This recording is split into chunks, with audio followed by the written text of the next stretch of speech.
चांदनी बिछे तख्त पर बगलों के भी परों से ज्यादा सफेद बालों वाली दाढ़ी, संगमरमर का एक भद्दा सा ढेर मालूम थी।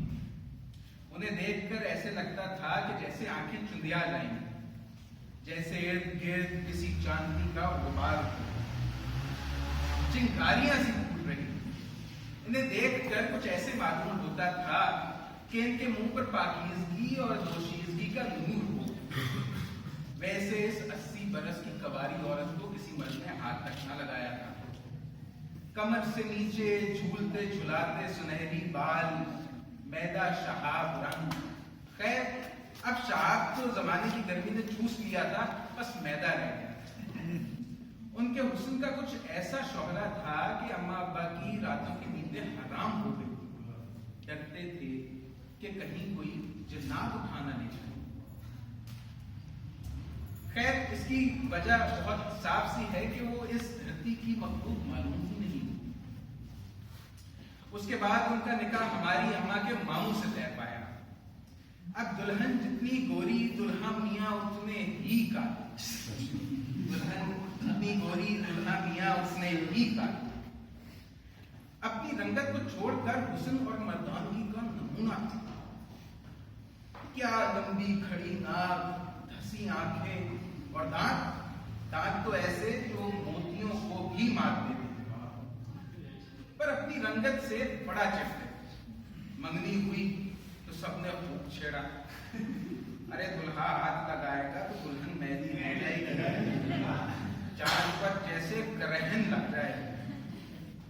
उस वक्त काले मियाँ 17 बरस के बिगड़े हुए बछड़े थे और दुल्हन के हुस्न की उन पर कुछ ऐसी हैबत तारी थी कि रातों रात जोधपुर अपने नाना के यहाँ भाग गए। जोधपुर में कुछ दिन ठहरे और अपने दोस्तों से मुलाकात। क्या कहते हैं दोस्तों से? मैं शादी नहीं करूंगा। चल बे शादी नहीं करेगा?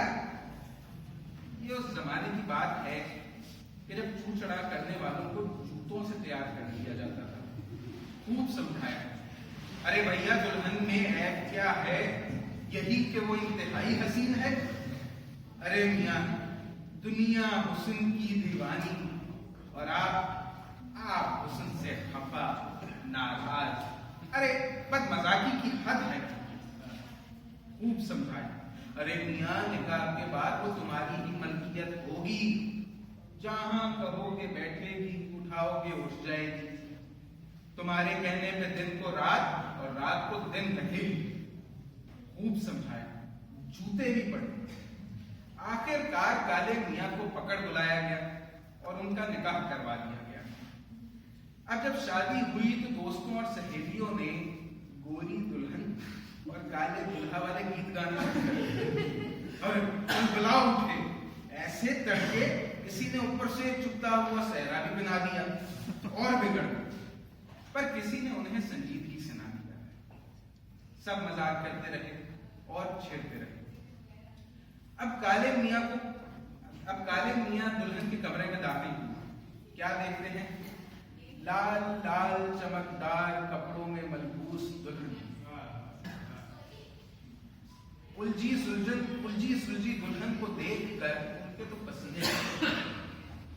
अब देखता हूं आज इस सफेदी को अपनी स्याही में ऐसा घोटूंगा कि सारा इम्तियाज खत्म हो जाएगा।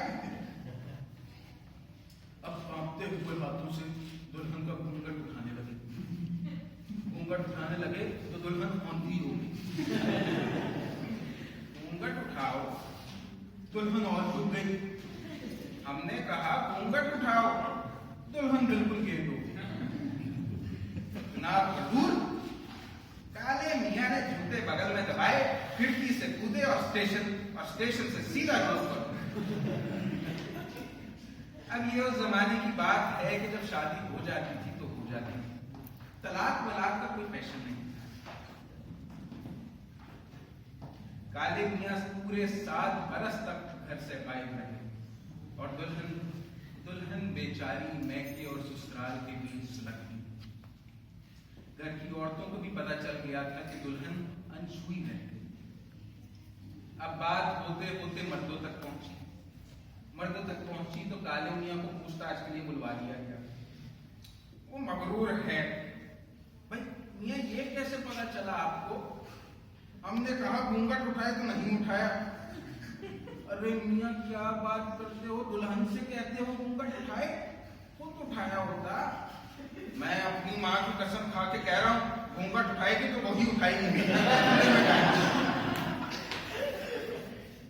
अरे मियाँ ना मर्द हो क्या, दुल्हन से कहते हो घूंघट उठाए, फिर कहोगे कि आगे की पेशकदमी भी हो। और इधर बेचारी गोरी उनके माँ बाप अपनी इकलौती बेटी के गम में भूले जा रहे हैं। अरे अरे हमारी बच्ची, अरे बच्ची में क्या ऐब था, अरे हमारी बच्ची में क्या ऐब था तो दुल्हा ने हाथ तक ना लगाया। अरे अरे ऐसा अंधेरा तो ना देखा ना सुना, अरे हमारी बच्ची, हमारी बच्ची। और वहां काले मियाँ अपनी मर्दानगी के सबूत में रंडीबाजी, लौंडेबाजी, कबूतरबाजी, पतंगबाजी, कोई बाजी नहीं छोड़ रहे।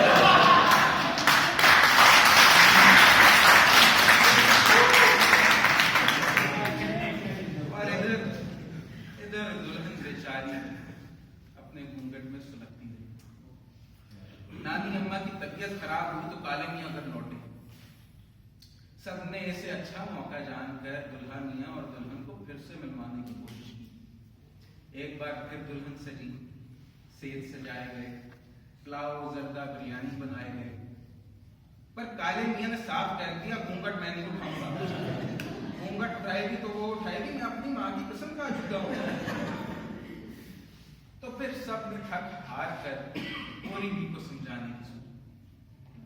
ए भी उम्र भर का भुगतान है, अरे शर्मो हया को तख्त पे रख और जा, अपना जी कड़ा करके तू ही घूंघट उठा ले।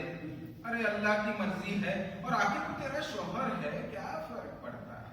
और हाँ देख, उसकी फर्माबरदारी तेरा फर्ज है और तेरी निजात इसी में है कि तू उसका हुक्म माने। चलो साहब, सेज सजाए गए, दुल्हन फिर से सजाई गई और काले मियाँ को दुल्हन के कमरे में धकेल दिया गया। अब गोरी भी 21 बरस की नौखेज हसीना थी। अंग अंग से जवानी फूट रही, आंखें बोझल, सांसें भारी थी। इस घड़ी का इंतजार उन्होंने पूरे 7 बरस तक किया था। और काले मियाँ ने जब उनके हिना आलूदा हाथों को देखा तो उनके तो जैसे सर पे जिन मंडलाने लगा। आज दिन और रात मिलकर सुरमई शाम का समा बांधे। घूंघट उठाओ, दुल्हन की तो उंगली तक न हिली। हमने कहा घूंघट उठाओ, घूंघट नहीं उठाती तो कह देते हैं शक्ल नहीं दिखाएंगे उम्र भर। दुल्हन टस से मसना हुई। काले मियाँ ने खिड़की घूसा मारकर खोली, सीधा स्टेशन और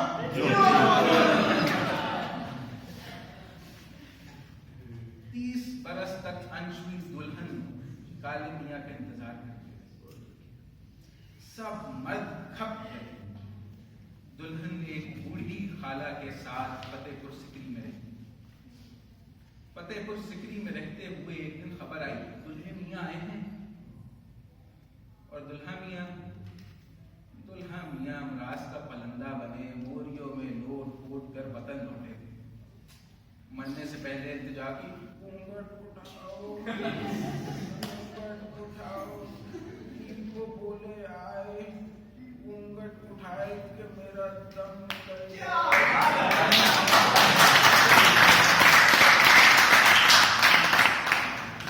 और भी बेचारी वहीं खंबे से लगी सर टकाए खड़ी रही।